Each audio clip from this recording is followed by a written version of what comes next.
Let's podcast alongside ESPN's Wes Durham. I'm Joe. We're here in the Eford Studios, downtown Raleigh. Wes is in the Cartersville location, the remote location. Wes, what's going on, man? I am good. It's great to be with you, and I'm assuming Giglio has a tea time. No, Giglio is in the tri-state area right now. Oh, is he? Yeah, he texted me Getting too. some Carvel ice cream. Get that Fudgy the Whale, right? So he texted me this morning at 7:10. Gambling has been legal in every state since I hit Virginia. And I simply said to him, put the company card away. Exactly. Yeah. Put the company card. We're doing okay, Joe. Let's don't burn the investment. That's my general attitude. Hey, by the way, a couple points of clarity here before we get started. Yeah. Love the logo. Thank you. I got to send you a sticker. No. Just wait until Charlotte. You can give me stickers in Charlotte. Okay, and I'll have cups by then too. Oh, cups by then. Lovely. What a nice party gift. Yeah, man. Are we O plus G here? Is that what we are? I want to make sure I get all the legal right in this. I don't want to cross any lines that hurt anybody's feelings. Giglio and I kind of take the attitude with the logo. Technically, the name of the podcast is OVIES and Giglio. Got it. Okay. That's technically the name of the podcast. By the way, nice Elon mug. Supporting the Phoenix, by the way, congratulations to Jen Strawley, our new director of athletics, who comes from the University of Miami. Nice. Yeah, thank you. So technically the name is OVIES and Giglio. We figured we'd cash in on that SEO. Like, hey, what happened to OVIES and Giglio? Oh, here's this podcast. Here they are. And then the rest of it is kind of like how the NBA has 18 different jerseys for a variety of nights, right? Yeah, for a variety of marketing. yeah, for a variety of marketing. So that's kind of our general attitude with the O and G. Sometimes it's O plus G. Sometimes it's O and G. Sometimes it's just OG. Okay. So it's all over the place. We got all sorts of colorways. We're going to have T-shirts soon. And we might kind of have some fun with that as well, in terms of how we do the T-shirts and everything else. So I actually want a hat. I want a dad hat with the logo on it. All right. That would be prime. That would be prime real estate for me. I feel like we can talk to our friends at Home Field about coming up with a special dad hat, because I know they just put out a dad hat. They did. And not to give too much away, but we are cooking something with Home Field here ahead of the football. They're so good. They are so good, by the way. Yeah. Home Field is absolutely fantastic. They got 3 big drops, by the way, coming this week. Oh, 3 more. I saw the Oregon one. Yeah, they got 2 more behind that. Oh, all right. I'm intrigued. They've done a phenomenal job this summer. So. Well, it's interesting. Kind of bringing up Home Field is a good way to transition to the fact that now that we're past 4th of July, Wes, we're officially in the ACC Kickoff zone. Yes, are you ready? Yeah. You ready? Technically start 2 weeks from tomorrow. 3 days. It's a big 3-day carnival. No divisions. No divisions. I mean, it's footloose and fancy free. I am. I mean, I'm curious. There are really only 2 bottom line questions for me. Who's third in the preseason poll? Okay.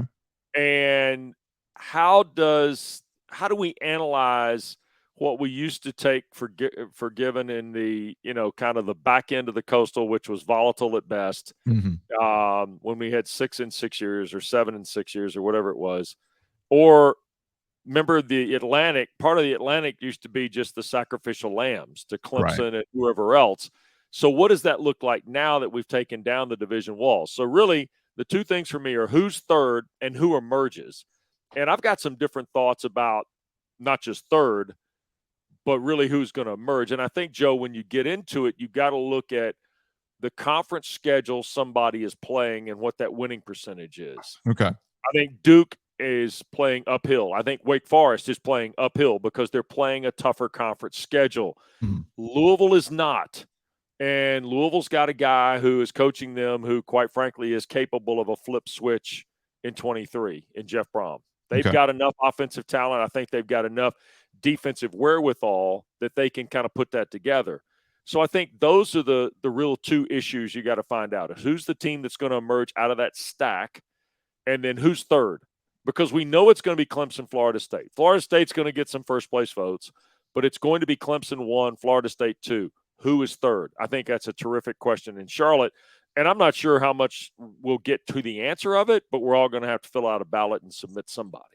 Yeah, you're right about the idea that we have to completely rethink our expectations without the divisions, and that sets up how we even do kickoff, where it's, you mentioned 3 days. Well, it's 3 days now because they can spread these coaches out. We don't have an Atlantic day. We don't have a coastal day. And honestly, when you talk about who's going to be third and who has actually the most advantageous schedule and has a decent quarterback, the expectations are right back on Mac Brown in North Carolina, are they not? Yep, they are. And the question for Mac Brown in North Carolina immediately goes to defense, but I also want to engage people on the offensive side of the ball just a touch here. Okay. Let's say, it's funny you mentioned that, because as I was making notes yesterday, I wrote down what do we know, what don't we know, right? In terms of the ACC and where things are going.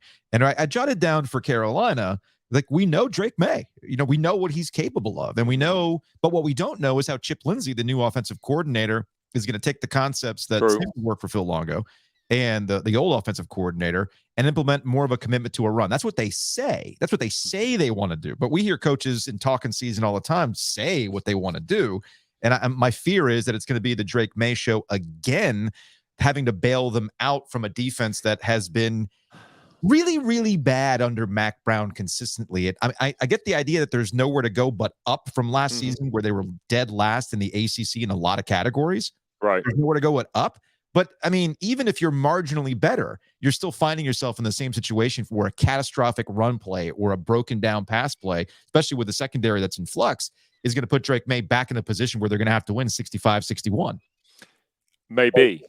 It's in the cards, right? I mean, it's possible. But look at the leadership and look at the experience that Carolina brings back for the second year of Gene Chizik's administration under Mac Brown.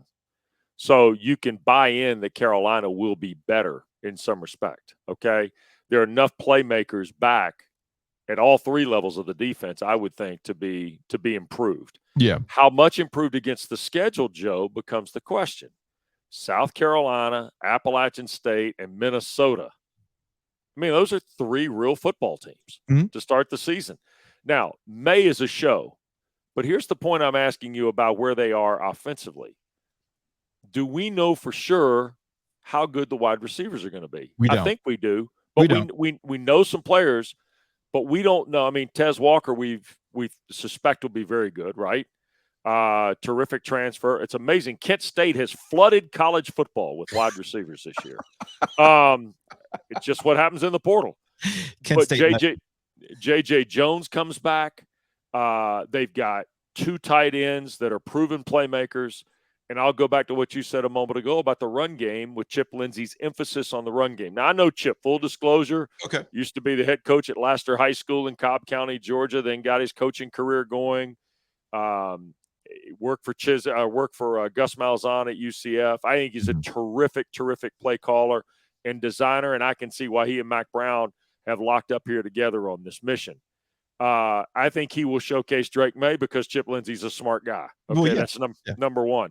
Number two, though, you got to get whatever Chip Lindsey's thoughts are to whatever Drake May's knowledge is and get that on the same page. I'm going to assume a lot of that was accomplished in the spring because of May's acumen and experience and poise and what Lindsey's learning curve is with May.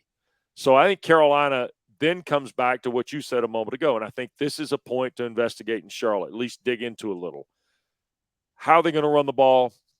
And how many guys are they willing to invest to run the ball with? Because, see, that's the other thing. Carolina's not a one-back team. No, Carolina's got three guys. They might have four. Who knows? We may come to August and say they got five guys. I think the ability to run the ball allows May to actually be a better quarterback than he was last year. Sure. Maybe the numbers won't be as good, but I can tell you in dabbling on the Sunday side and the Saturday side, there are some people at the next level that think he and Caleb Williams are 1-2 in some order, but they want to see how May's leadership works when they have a consistent run game and he doesn't have to bail them out by making these incredible throws.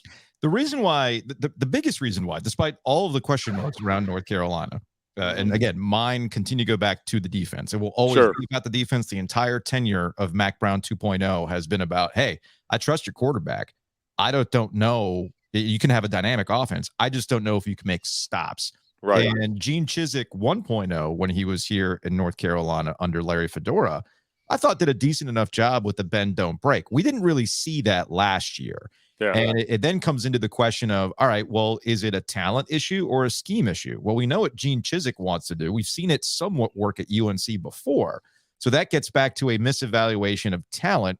And look, there were some changes. You know, they made the change to bring in Gene Chizik a year ago. Now we've got the Dre Bly changes from this offseason as well. And there were some player attrition because of that. So there's some question marks there.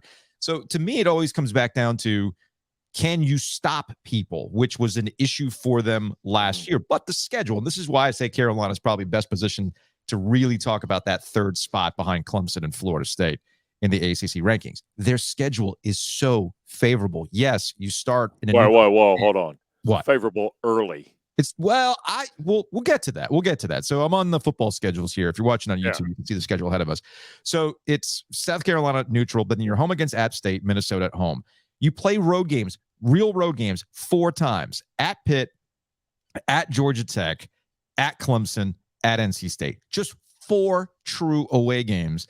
Right. So you have a lot of favorable matchups against teams that you've historically had success with, like Miami and whatnot, and Duke too, which you, again, last minute this situation. What was the stat that I had seen where, again, this gets back to the defense. Winnable games, all of them, but they're also all losable. The margin for error last year was razor thin. 7 games decided by 4 points or fewer. The record was 4-3. Including that stretch down the at the end where they ended up losing those games as opposed to what happened earlier in the year. I think when they started out 9-1, they had won those games by 3 points or fewer. Down the stretch, it was losing those games. So that's kind of the margin for error for Carolina, but the schedule is conducive to a good season, in my opinion. Yeah, no, I think they're very capable of being the third team behind Florida State and Clemson. Yeah. But they don't have a lot of time for adjustment because I look at those first 3. They've got to start strong, then they've got to finish strong. I mean, you and I both know Clemson, NC State at the end is just.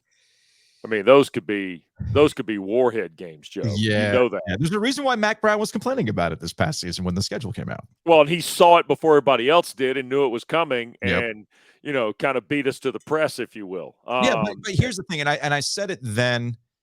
I said it when he foreshadowed what the schedule was going to be, and then talked about it when the schedule was out. You can't try to elevate Carolina and want to find yourself in positions to play big time football. This is an issue that I usually have with the ACC. This is not a Mac Brown issue specifically. This is an issue I have with ACC coaches sometimes, where you talk the talk about elevating the programs, but when you face some adversity in the scheduling, suddenly you're like, well, this isn't fair.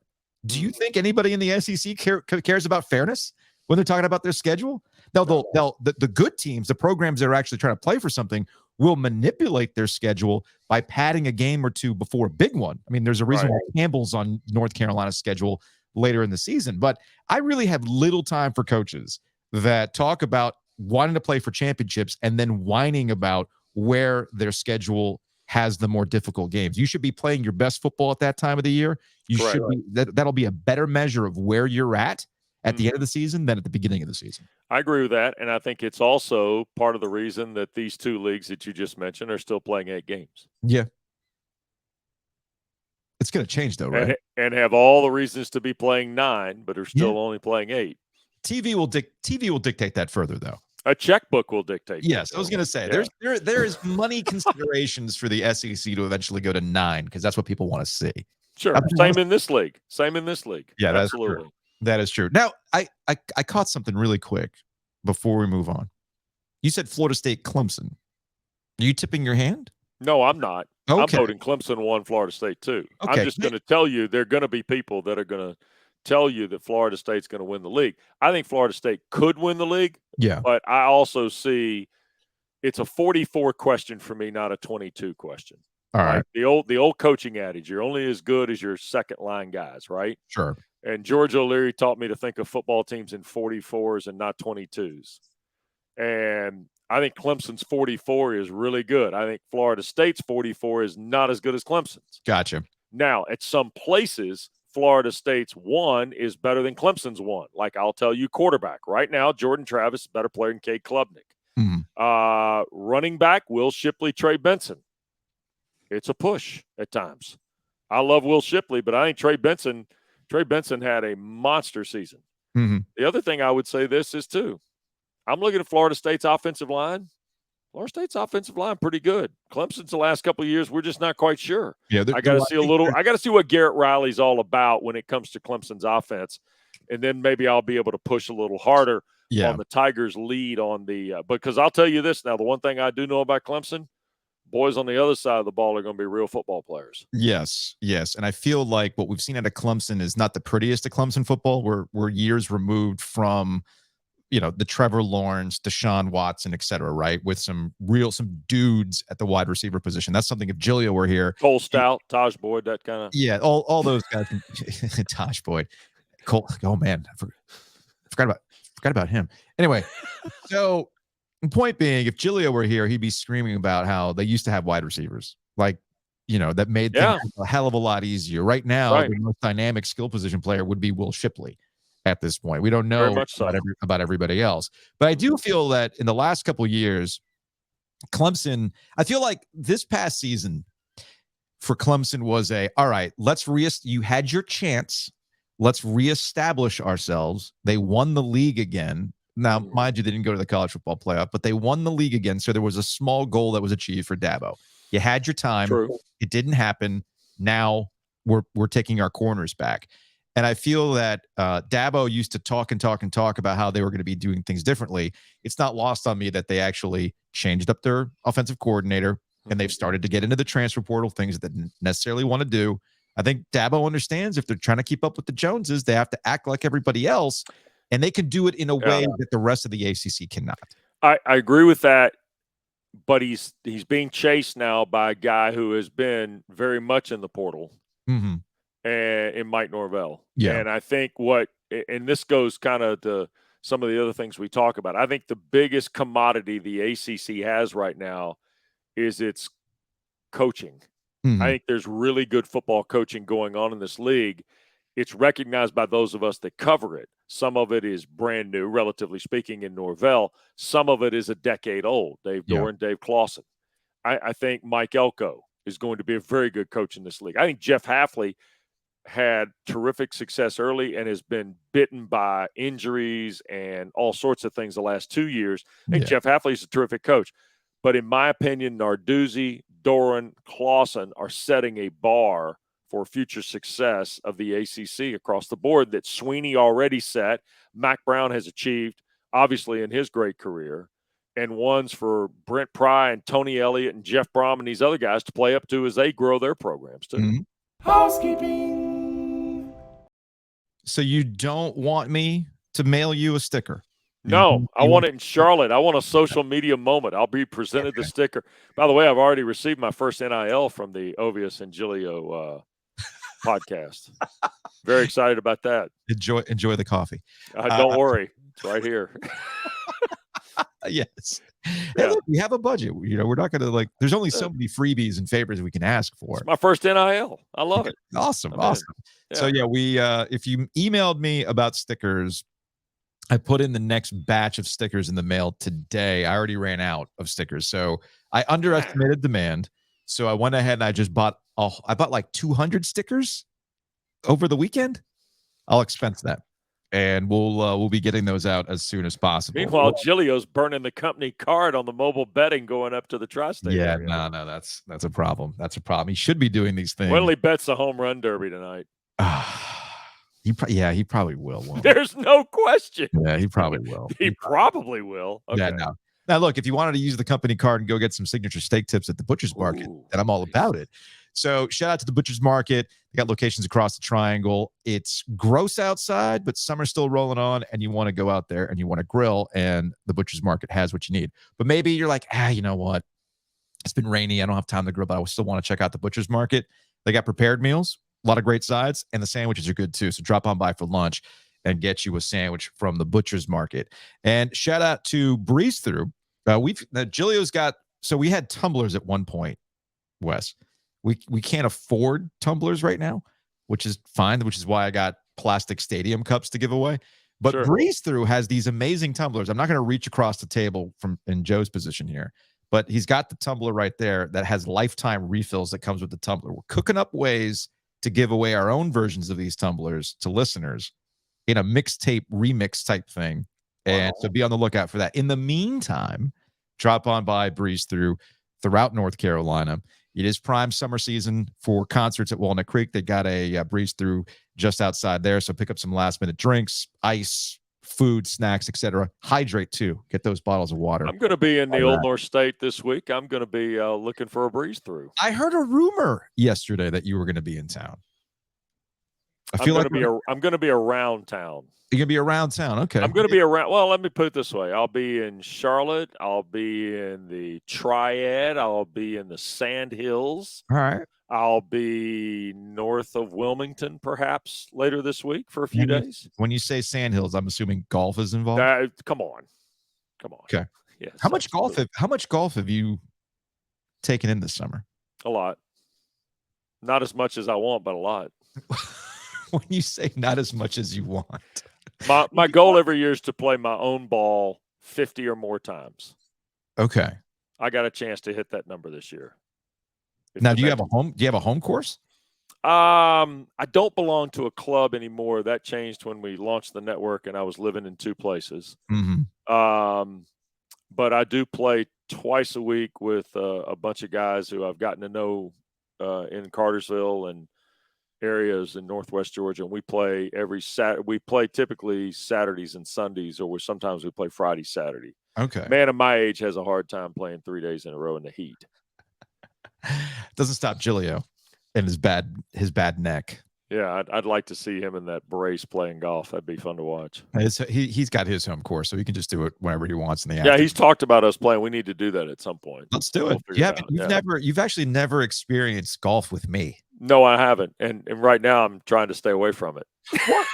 You afraid I'm going to rub off on you? I don't want the Bojangles socks and all that other riffraff on the golf course. If we do golf, I want you to film the swing and put it out there and break it down. Nah, I'm gonna bring my buddy Kyle Wilson, who is a huge fan of your show. All right. Who was a collegiate player at Western Carolina. He and his wife Ashlyn live in the area, and they're regular customers to this fine program. Very nice. And Kyle, who played college golf with JT Poston, right? Mm-hmm. Kyle's a guy that can help you with your swing. All right, I'll have to check that out. All right, so it is list season. Gosh. But it's also list season. Yeah. Over at CBS Sports, they've been ranking all the Power 5 coaches, and they broke it down by conference as well. So, I'm not surprised that according to the CBS college football coach rankings, that Dabo's number 1, 3rd overall. By the way, you know who's overall number 1? Nick Saban? Kirby Smart. Okay. It's Kirby's time, man. It's Kirby's hot right now. It's hot for Kirby. Suddenly Nick Saban finds himself chasing Kirby Smart, that's a dangerous position to be in if you're the SEC when Nick Saban feels like he's not getting his love. Right. So I agree with that. Very dangerous time. So Dabo's number 1, not surprised by this. Dave Clawson of Wake Forest, for multiple reasons, is number 2, 15th overall from what he's working with, what they've accomplished, etc. Mike Norvell has shot up at Florida State. And the reason why I'm bringing up this coach rankings for 2 reasons. One's local, one's across the ACC. The thing with Norvell is we see this in college football plenty of times where a team will be a year early, right? Mm-hmm. They won 10 times last year. And because it's Florida State, just like with Miami, there is a real quick, they're back. They're back. And I still feel like Florida State's still coming out of what had happened post Jimbo Fisher era, and things can get away from them pretty quick. Great season last year. It gives you optimism, but I'm not quite sure I'm there yet when it comes to truly accepting Florida State as a perennial, they're back in the mix. All right. But let me ask you this question. Okay. Do you not feel that Florida State's coming out party is different because they actually won some games? Yeah, it is different. I mean, Miami, when they were winning games, it was Mark Richt. They lost at Pitt, and then it was downhill from there. Yeah. Got smoked by Clemson in the championship game. Smoked by Clemson, and Manny Diaz never had a moment. No. Okay. So then we went to Mario Cristobal to flip the switch. Remember, it was Mario Cristobal was bringing in us unbelievable staff. We're just going to flip a switch. Didn't happen. That didn't happen. So I don't disagree that Miami and Florida State have some similarities to it, but I think Florida State's been building. Florida State's actually done things. Yeah. Miami lost to Middle Tennessee State last year. You could qualify that to Florida State losing to Jacksonville State. Roddy and I did the game in 21. Yeah. Okay. Where the former Duke receiver caught the bomb from Zarek Cooper to win the game. Phil Johnson. I would say this. Miami may make that jump this year. Florida State's already made the jump. I think we can talk about Florida State, but we have to be careful talking about Florida State to not put them over their skis. Mm-hmm. And by that, I mean, they're getting ready to beat Clemson. I'm not there. I'm not there yet. I'm not there yet either, but a lot of people are. And I think you have to be careful. And look, the national side of this house wants Florida State to be there just as much as anybody in the ACC does. Of course. Because they want somebody other than Clemson to be a factor in the ACC race. I would prefer to have Florida State and then somebody else.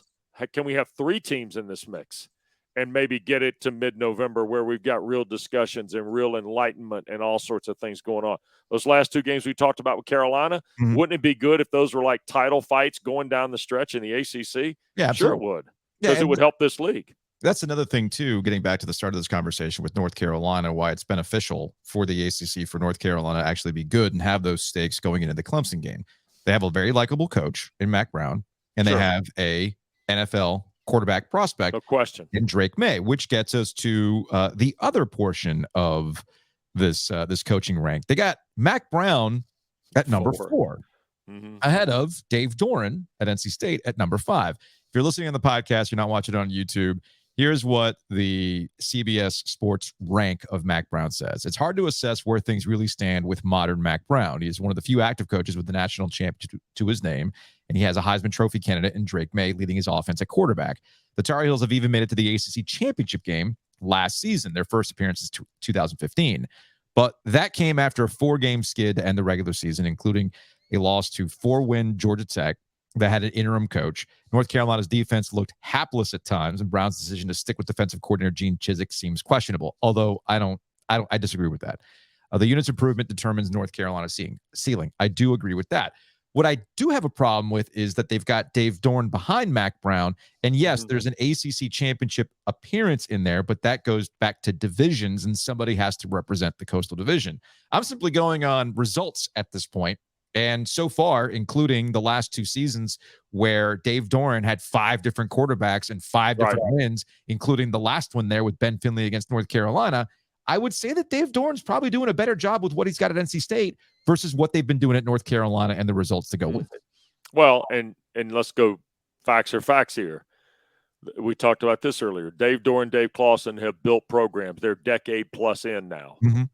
And they have reason for optimism every year in Winston-Salem and now reason for optimism every year in Raleigh. There may be a dip. Sure, that's college football. But in all honesty, there are questions about NC State that you have discernible answers to going into 23. Sure. The questions you have with North Carolina, you need to see. You have some idea, but do you have an answer? I think at NC State, you have answers. You just got to execute it. Yeah. At Carolina, you got to find out who that answer is going to be formulated with. And I think that's a bigger difference. And I'll go back to this. Carolina's schedule is harder than NC State's. NC State has a little bit different run up this year. Plus, again, we're investing a lot on the Robert Anae, Brennan Armstrong partnership. Yes. And I think that's going to be one of the really interesting things to find, in addition to who steps forward with NC State in terms of running the ball and catching the ball. It's funny. Same Carolina. Remember those Carolina questions? You had Josh Downs and Antoine Green last year who caught somewhere in the neighborhood of 2/3 of every ball that Drake May threw, right? And now with Brennan Armstrong, you know he's electric. But when Devin Leary was healthy and even when MJ Morris showed flashes, you kind of knew who might catch the football. At NC State, those guys have to step forward this year. They do. Here's NC State's schedule. They start at UConn, of all things. Well, UConn's applying for an auxiliary ACC membership this year in football. Have they? This is a deep cut. Have they sent any gift baskets to Charlotte for inclusion in the ACC? That is really a deep cut, by the way. Look it up. That was a thing that actually happened. Yeah, they host Notre Dame, VMI, and then you send their schedule and which one's a little bit more difficult. I guess it does come down to how things play out down the stretch. At Wake Forest is not easy for NC State ever. Going to Lane Stadium, not an easy thing. And of course, the rivalry game against North Carolina. It doesn't really matter how these teams are playing at that point in the year. All bets are off in that game. So I get your point on the schedule, but back to the Anai Brennan Armstrong situation. I guess I was reading this I don't have the magazine on me, but I guess what Athlon had made the point, like, you had a transfer portal situation, right? Where like Anai he goes off and Brennan Armstrong doesn't have the same magic without his offensive coordinator. Now they're pairing back up. Let's see if that magic can happen. All that stuff is all relevant. To me, it comes down to, is Dave Doeren going to actually follow through on modernizing or changing the offense? Okay. Last year, we spent a lot of time talking about the Wolfpack and Devin Leary and what they had or did not have. And while there was legitimate complaints or criticisms about the wide receiver group last year not stepping up and creating issues of separation, we also understood Devin Leary was a lot more hurt than he was leading on in the surgeries he had this offseason. And now he's going to be at Kentucky, and nothing but the best for Devin Leary. He's a good dude. Mm-hmm. But there was a lot of complaints about how they went about winning football games. And I sat here and I pounded the table saying, y'all, this is the feature. It's not a bug. NC State wants to win games ugly. They want to win games defensively. If they walk out of their 13-10, that's what they want to do. That's what they feel they're capable of doing. All right, so you make the change on offensive coordinator. You have a different quarterback in Brennan Armstrong. What was the biggest knock on Devin Leary? Why was he not considered a top ACC guy, despite the fact he put up good numbers heading into last season? Well, because he was a one-way quarterback. He wasn't a two-way quarterback. And we joked about it with him, too. Like, hell, have you considered running a little bit more to get some love? And he laughed it off. But that was a real, not a criticism, but the way we looked at quarterbacks in the ACC, Devin was decidedly old school, whereas Brennan Armstrong isn't. And we get back to the running game. I feel like Brennan Armstrong is going to be a featured part of this running game. I agree. And that's ultimately going to open up this offense a little bit more, because they had such a hard time establishing the run last year that Armstrong's going to have to be critical to that if they're going to get any passing game going that NC State fans want to see. Yeah, I think that Armstrong is obviously a featured piece in what they do, both throwing and running, right? Yes. However, let me say this. You wouldn't have brought Robert Anai in there to be your offensive coordinator if you weren't going to change your model. I would hope so. Because Robert Anai is one way. Yeah.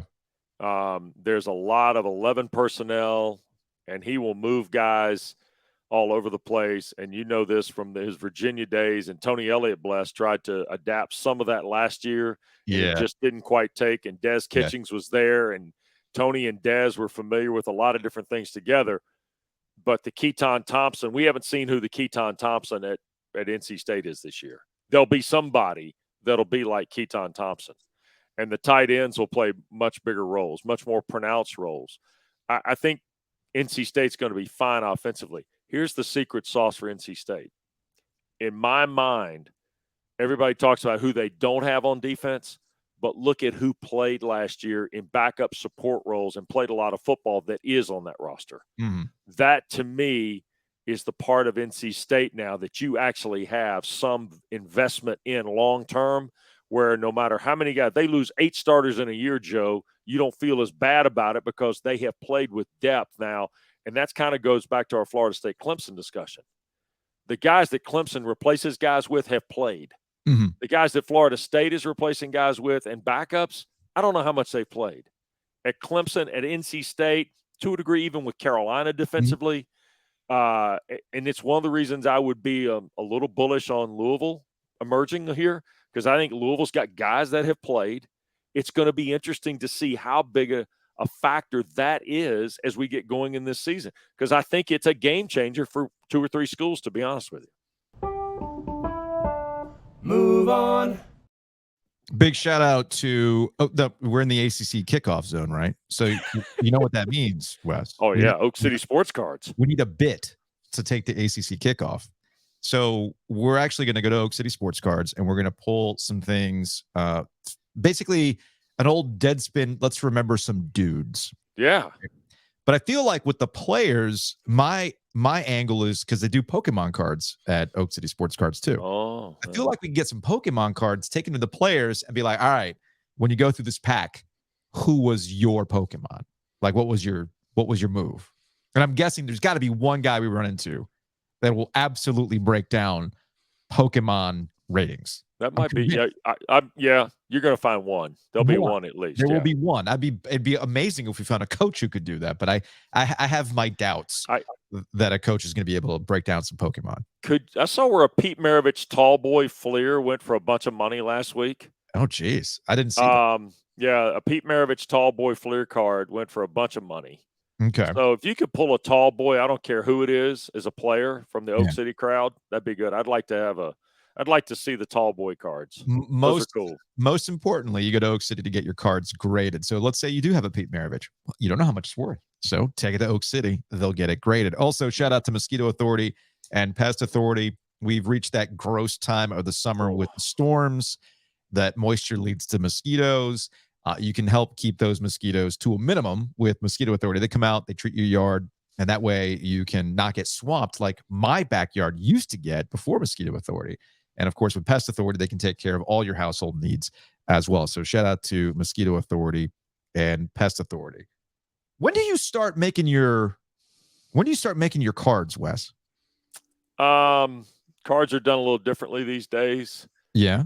So I will probably, I'm kind of in preseason mode for the NFL because, believe it or not, we play one of those in about 3 weeks. I was going to ask you, what's first, Falcons stuff or yeah. college football stuff? Falcons stuff, stuff, right? Okay, that's. But I've got a Phil Steele book in my bag for my travels, nice. So I'm good.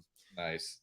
Yeah, but really the college stuff will hit hot and heavy the first week in August. So the material, you get the material put together a little bit and you start building folders and stuff like that. I have a folder for every week of every game. It's kind of gross and geeky, but that's what it is. When do you start doing the opposition research on the Panthers? Oh, God. I'll call a niche. Well, there you go. Yes. Yeah. Anish and I'll get on the phone before the last preseason game and start declaring who's going to be on the team and who's not going to be on the team. And I'll say, okay, so when Bryce Young starts, and by then he won't be named the starter yet. And I'll say, okay, so when Bryce Young starts, he's totally going to be the starter. Sure, he's going to be the starter. So it's interesting. We've spent a good chunk of this summer, Wes, talking about the opportunity that the Carolina Panthers have. Unbelievable. Yeah. The whole division has it actually, but the Panthers and Falcons are 1 and 2 on it. That's where we're kind of like closely intertwined here, right? We understand that Tampa's going through it post Tom Brady. They sold out. They sold out to do what they did, and props to them. The mission accomplished. They got that Super Bowl. So awesome. But now it's time to pay the bills, and Tampa's clearly going through it. I actually feel like New Orleans is the biggest unknown with the inclusion of Derek Carr at quarterback. But I do feel that the Falcons and the Panthers, who are both in this rebuild mode, have an opportunity to be ahead of schedule in the NFC South that's completely wide open for them. Yeah. And I feel like the Panthers, the whole naming of the starter part, I don't think they're going to mess around. I mean, I know they said what they had to say ahead of the draft. They had to say what they had to say post-draft. But I think once they got into mini camps and they talked about elevating the QB1, unless he has a catastrophic preseason, I don't think Frank Reich and the crew are going to mess with Bryce Young and his development. I'm optimistic of it. And I would say this, the NFL has become a little more like college in some respect. They have these open practices and training camps and all that stuff. But in reality, the walkthrough stuff that is closed to the public becomes really the installation of the regular season. So what you see in the 3 preseason games is basically core base plays on both sides. So I would offer you this, and without knowing Frank Reich and certainly what they're going to try and do defensively, they've already got a pretty good idea of what they're going to be schematically and what Young's capabilities are and who his best asset on the perimeter, right? And how good can they be running the ball type things. In Atlanta, I feel like the multiplicity of what Arthur Smith wants to do offensively will never be on display until we get to the regular season.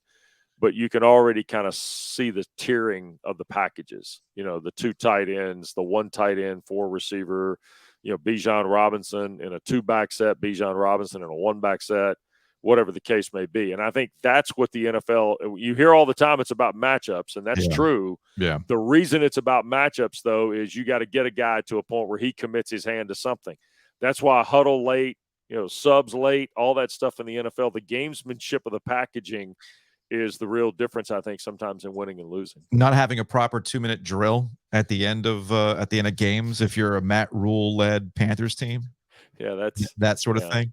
Yeah, that kind of thing too. Yeah. You don't take the summer to purify yourself in the fire, like Matt Rule apparently was purifying himself in the fire of the Carolina. All that is for Big Red Nation now, baby. Just it's as a quick aside, and this is another conversation for another day. But why not today? But why not today, right? It's peak summer radio. I do feel that that both Colorado and Nebraska, teams that have had, ancient success in college football, and they're trying to get back to that. Right. Have the two coaches that people are going to be laser focused on, but for completely different reasons. Mm-hmm. I think Coach Prime, Deion Sanders, is going to have the eyes of the college football watching world because of how it's about Deion Sanders all the time. And all the time. And how the transfer portal worked and completely remaking that roster and the justification for it because they weren't good last year, et cetera, right? But I feel like Matt Rule's a little bit different because Matt Rule is, whereas Deion Sanders brings it in because he wants the attention. He knows he's the show and he thrives in that spotlight. I feel like Matt Rule continues to take unforced errors the way that he's talking at Nebraska right now. And oddly, like still bringing up the Carolina Panthers in his time here as though he had no culpability in what happened. But, Joe, Nebraska has bottomed out. Yeah. And in this part of the country, the only thing I can equate it to is maybe Carolina basketball when Matt Doherty came back. Okay. I mean, but then they hired Roy Williams. Yeah. See, Nebraska's answer to Scott Frost is Matt Rule. But Scott Frost was supposed to be Roy Williams. Was he? Right? Wasn't he supposed Well, he hadn't. I mean, had he coached there? Had Scott Frost coached at Nebraska in his career? No. Okay. All right. Got it. Anyway, he played there, and then he went and coached at a bunch of other places. Yeah. Okay. All right. I guess he might have been a GA there or something like that. But the reality is Nebraska bottomed out. And the Big Ten, before Nebraska leaves and goes to another league, the Big Ten needs to hope that Nebraska is good again. Wait a minute. What do you mean before they leave for another? You never know. I mean, come on. What are they going to do? We're talking about San Diego State sending letters to quit a league. Then they can't quit, and now they want back in, and the league they're trying to quit won't let them in. Come on. Oh man, good. I mean, seriously, I love this time of the year. I love this. I love the fact that a school wants to quit a league, cut their debt, tell the league they're going to leave. The league not going to let them. The league doesn't let them leave, but they also won't let them back in. Yeah, that's funny. That's funny. What are we doing? And speaking of league, we're moving on. Rand never sounded better, by the way. Oh, Rand is just. I need Rand to give me some more music materials. What I need. I've already tasked Rand with giving me a local version of that Tennessee Orange song, but we need to call it like Wolfpack Red or Carolina Blue. That'd be hilarious. And we get a love song about two opposing football fans coming together. Yeah. So just like Tennessee Orange is about the same topic. My favorite part is how she's a Georgia fan now. Tennessee Orange. Yeah. Right. Great. I mean, don't accuse me of hearing that song multiple times to pay too close of attention to lyrics, right? You know what? I heard Dixie Dan Delight by Alabama probably 15 times in the last week, one way or another. And I was around a lot of Alabama and Tennessee people at the same time too. So it's like my road trip recently. The only thing that's like still standing in every market is classic rock. Right. Yeah, true. And I heard AC/DC's Thunderstruck in 5 different metro areas because classic rock stations cannot give up that song. Well, classic rock stations are doing fine, sir. Well, this is true. This is true. They're doing very fine. When this planet freezes over and the aliens come visit us, somebody will get the Boston album, the original. Yes. Yeah. And they're excavating these cities and they'll unearth a functioning FM signal. And yes, they are going to hear Boston doing rock and roll band or smoking more than a feeling. Yep. You know? Got it. Give me peace of mind. It's like, this is very interesting. The human race, they just wanted some peace of mind. That's it. Yeah. That'll be totally it. Yeah. All right. In that road trip, all I heard was, I heard FM rock stations and then, of course, the sports talk stations that I was listening to, whether it was WIP or DC Sports Talk Radio, a little bit of New York Sports Talk Radio. Ooh. And what's interesting is that we are in, peak NBA off-season mode.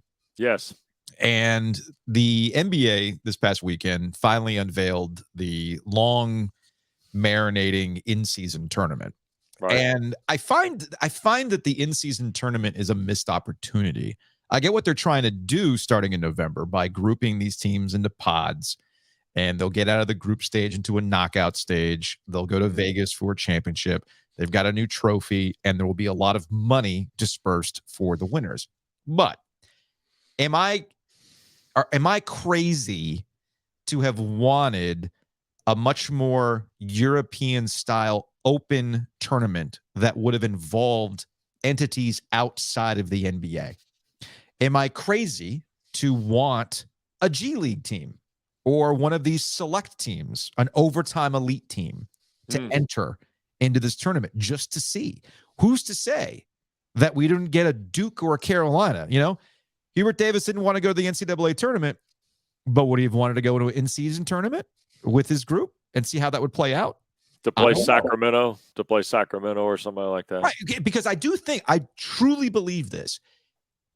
The first couple years of an in-season tournament that involved outside groups, whether it was an overtime elite or a European team or a college team, an NBA team would sleep on them and they would lose. And think about the reaction to that. Think about the reaction of a college team beating an NBA team in an in-season tournament. There would be. There would be. And it's look, the NBA tournament aside, it's a long tradition-laden event having these in-season tournaments in European basketball. Why? Because it's a spinoff of the cup play you get in soccer in Europe and in South America and in, the Far East. You get it. I mean, they play in-season cups in both football or in both basketball and in soccer all over the world, except the United States. Just like college basketball at the men's level is the last to-have basketball left on the planet. Everybody else plays 4 quarters, okay? But the NBA to do this is trying to grow the brand globally because it may start in Vegas. This event's going to end up worldwide. I could see that. Because they're already playing like the preseason stuff in Saudi Arabia and the UAE. Yeah. They play the in-season tournament or the in-season doubleheader in London. They do it in Paris. They're going to Germany. Look at what the NFL's doing. They're awarding international marketing rights to teams in exclusive countries, things of this nature. That's all the NFL wants to do. They can't play a cup. They've got to play a schedule. So the schedule ends up being in venues across Europe in this particular case. To me, I think it's an opportunity for college basketball. But the college basketball opportunity has to be met in a different light. Yeah. I understand why the ACC SEC challenge is where it is in the calendar. I wish it was where the SEC Big 12 challenge was in January or February. Yeah, I'm with you. That's where I would rather have the ACC SEC challenge. And in this particular case, I wouldn't mind playing it intermittently, November, December, January, into February. To that end, Mike Krzyzewski recently did an interview with the Charlotte Observer. It's part of their summer series of, the legends of North Carolina sports. Right. And Krzyzewski had classic passive-aggressive, here's what you should be doing with college football or college basketball, basically doing what college football is doing, in that the NCAA doesn't have a say with college football, and somebody needs to take that ownership in college basketball and run it like a business. And I completely agree with him. And at the end, he says, yeah, but what do I know? It's classic Mike Krzyzewski passive aggressive. But what do I know? But what do I know? He said you know everything, sir. That is a classic Coach K when it comes to the business of college basketball. He clearly has opinions to evolve this game. And I wish somebody would actually listen to him rather than rolling their eyes because it's Mike Krzyzewski, right? Because he has very good points. And you and I feel like we've been having this conversation, you and I, or with Adam, around ACC tournament time about how do you redo this? How do you reboot what has become something that is superfluous at the end of the season? Because most teams already know they're making the NCAA tournament because of the expansion of the tournament field. And it's almost like you have to go back old school. There are in-season tournaments or classics, but there's no stakes. Like, what are the stakes of the Champions Classic? What are the stakes of the Nike tournament out in Oregon? There are the PK80, the 85, that deal, right? Yeah, like what are the stakes for those types of things? Sure. There aren't any. There's a trip to Hawaii, there's a trip to the Bahamas, and those are good team building experiences. And even for your fans, if they want to make the trip where they can, go watch a basketball game, and then in a couple hours, that basketball court gets turned into a casino. Like, I get all those things. But I feel like you got to go back to something that had stakes or putting it in an area where it matters to people. That's what made the Big Four tournament such a big deal, because people cared at the beginning of the year of beating their rivals, or the Dixie Classic way back in the day before things shut down because of gambling. I feel like there's a way to reimagine the ACC tournament as an in-season thing. Right. I don't know what you end up rewarding somebody would it be wild? Am I too crazy to think to really get people involved in ACC basketball to have a tournament in January and determine your NCAA tournament automatic bid then? Why not? And then you play out the rest of the regular season. I mean, there's all sorts of ways to kind of reimagine this. Or do you do a tournament type situation where you have your regular season, but you also have games that seed you for a much more compact in-season tournament that takes place in a non-traditional ACC market that would want the ACC tournament, right? Those are the things I'm thinking about here. All right, let me pose this to you. All right. How many national championships has the Big Ten won since they started a conference tournament? 0. The one, it was Michigan State. Michigan State. Thank you. Okay, one. How many has the ACC won since they've had a tournament? Well, a lot. That's not. But what I'm getting at is here. The Big Ten had a formula where they didn't have a tournament. Yeah. They didn't have a reason for a tournament. They were fine playing each other. Why'd they create the tournament? Money. Thank you. Money. So now you're saying the ACC, why not just back it up into January, play it over 5 days? Mm-hmm. You play it in a neutral site. Everybody comes to that particular site in the month of January. And at the end on Saturday night, you crown a champion, and that'll be the automatic berth. By the way, how many times? Okay, Virginia Tech a couple of years ago in Brooklyn, maybe so. Yeah. Georgia Tech a couple of years ago in the pandemic with Alvarado and Moses Wright, maybe so. The fluky one, but hey, man, they won it. Anybody will take it. Okay, anybody, you get one. I mean, they hand it out every year. Somebody's got to grab it. Right. To me, if you were going to do that, if you're going to do it, now's the time to do it, number one, because the timing on this, there is no authoritative rule in college basketball anymore. Why? Because the organization running it doesn't have any authoritative rule. Mm-hmm. Just look at the headlines last week in the state of New York. So the issue now becomes take the tournament, back it up into January. Could you do it realistically for television? I don't know that. I think you could. I mean, you don't even have to have a singular tournament. Who's to say that? I mean, if you really want to get creative with it, I think we've talked about this in the past. I'm pretty sure Giglio and I have talked about this, and I can't remember if it was his idea or something we just kind of goofed into. But why wouldn't you just have the split ACC, right? You have an original member ACC tournament, and you have a Big East tournament, old Big East member tournament. Sure. And they happen in completely different locations. You can have a classic ACC type tournament in January featuring the ACC teams somewhere in North Carolina. Do it in Charlotte if you want. I don't care. I know Luke DeCock is screaming, bring it back to Reynolds Coliseum. That would be great. And that the old Big East teams have a tournament somewhere in the Northeast corridor, preferably MSG if there's a break in the schedule. And then the two champions meet somewhere. or there's like there's a game that gets played, based on the better record of who gets to play where. Yeah. I feel like the pandemic taught us that there is such a thing as flexibility in scheduling. I agree with Nothing that. has to be so rigid, both in football and basketball. And there's a missed opportunity. If Jim Phillips is going to kick off ACC Kickoff's Commissioner Forum, talking about revenue, well, there are ways to entice the television partner you have in ESPN to give you more money. You just have to get inventive. And I feel like presidents just act as though, well, no, you should just give us more money because we're your partner. Well, what are you going to do for me that makes it much more incentivized? So we'll see. I agree with that. And I think, too, the curious part about all this, and by the way, I'm with Luke on this. 75th ACC tournament ought to be in Raleigh at PNC. Yeah. And the Tuesday and maybe the Wednesday ought to be at Reynolds Coliseum. I like that. The Tuesday for sure. Oh, easily. The Wednesday potentially.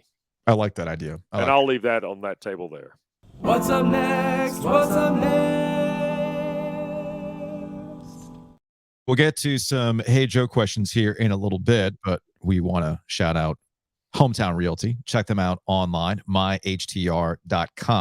I think our goal this summer is to at least get somebody to buy a house, sell a house with Hometown Realty. And we know that in this market, hey, look, man, the ads got to send them a cup. We're going to send them a shirt. We'll send them a hat. We'll put stickers on their mailbox. We'll put stickers in your mailbox. You will have a cup waiting for you in the fridge when you buy that of your new home. Yes. That's what we're looking for. But no, we know this area is very, very competitive. You need somebody who's going to be out there looking out for your interests, and that is where Hometown Realty comes into play. Check them out at myhtr.com.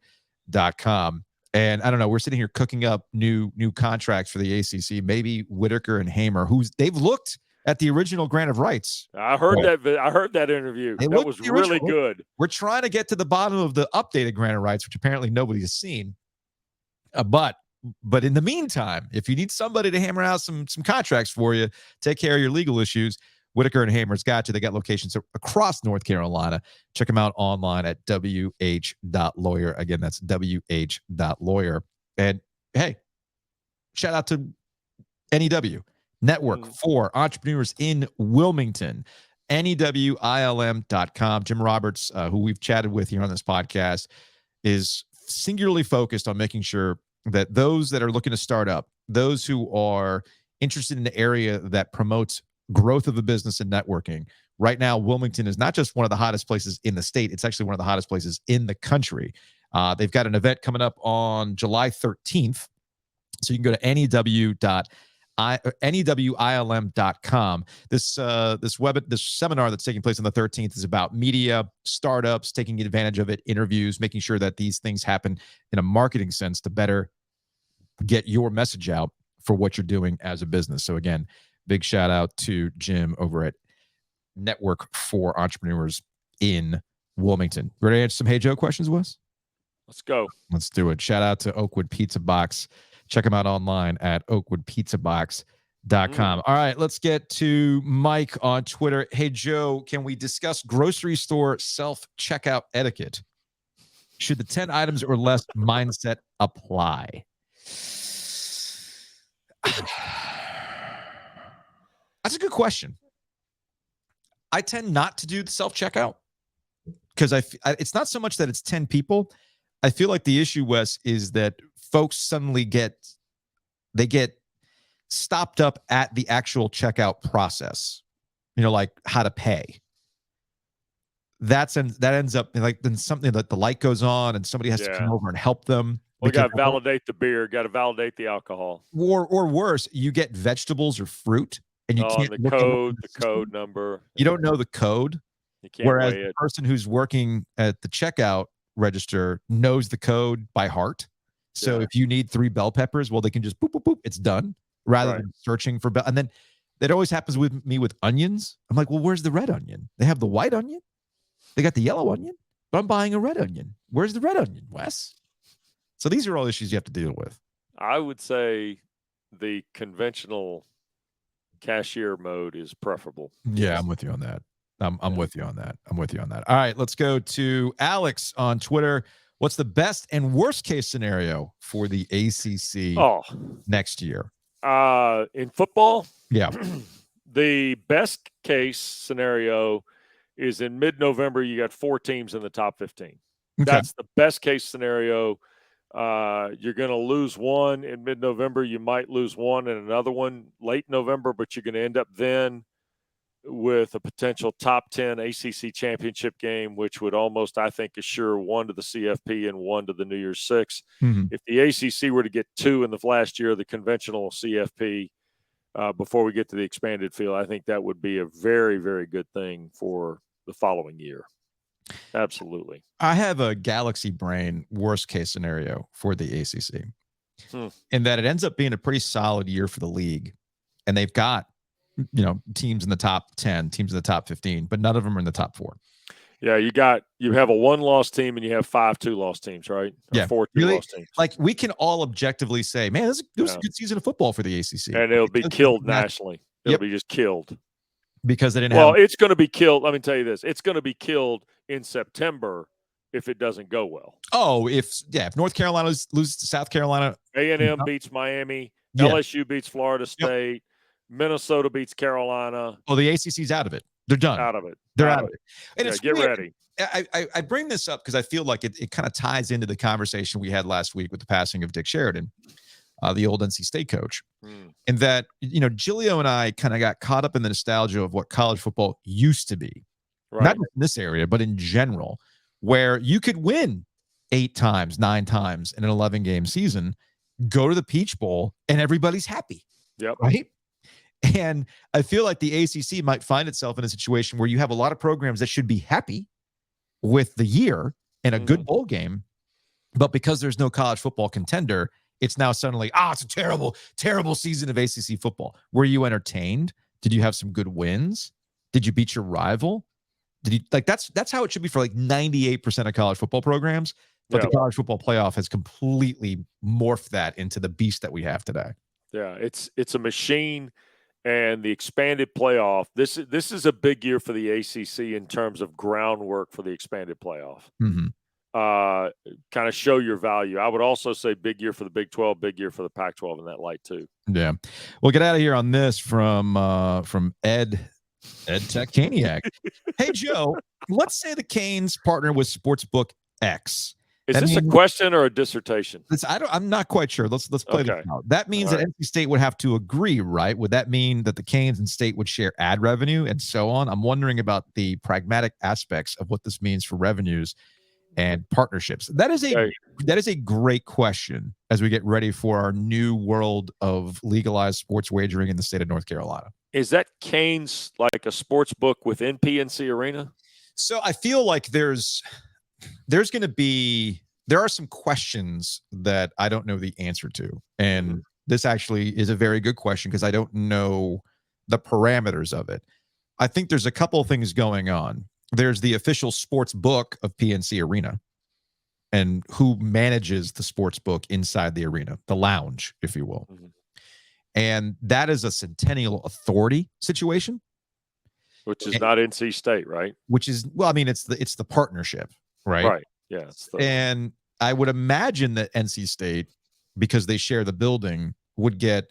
I feel like I'm going to have to text Philip Isley about this, who heads up the Centennial Authority. You know what? You are. I'm going to have to call him after the show. Yeah, Ed, we're going to have to take a 20, convert it to a full, and Joe's going to call Philip Isley, and we'll get back to you in a future edition. Well, I was going to say, we will revisit this one because now I have questions. Because if it's the Canes that put a BetMGM on their helmet, well, that's all Canes. Okay. That's all Canes. If the Canes knock out an arrangement where they put a BetMGM or whoever it is on the dasher boards, okay, that's the Canes. If the sports book is operating during a state basketball game, and it would have to because you can still bet on college athletics, I don't know who that money goes to or how it's split up. I'm going to have to ask questions. And I guess we'll have to find that out once they actually knock out a sponsorship arrangement, which we don't know the answer to that yet. I'm guessing by the end of the summer or maybe before the Canes season, we'll get an idea of who exactly will be running that thing when they launch it. I think you should send Ed a sticker, a cup, a shirt, and a hat for the most complexing Hey Joe question to not get answered, but yet produce other questions that ultimately lead to Philip Isley's appearance on this show. This is why we love our listeners. They make us think, Wes. They make us think. Keep us on our toes. I appreciate that. And I appreciate you, man. Thanks for hanging out today and co-hosting when you're as things start to ramp up for you in the summertime.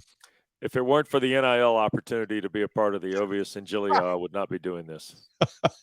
Enjoy the coffee. Thanks. And I'll see you in a couple of weeks in Charlotte. See you in Charlotte, boys.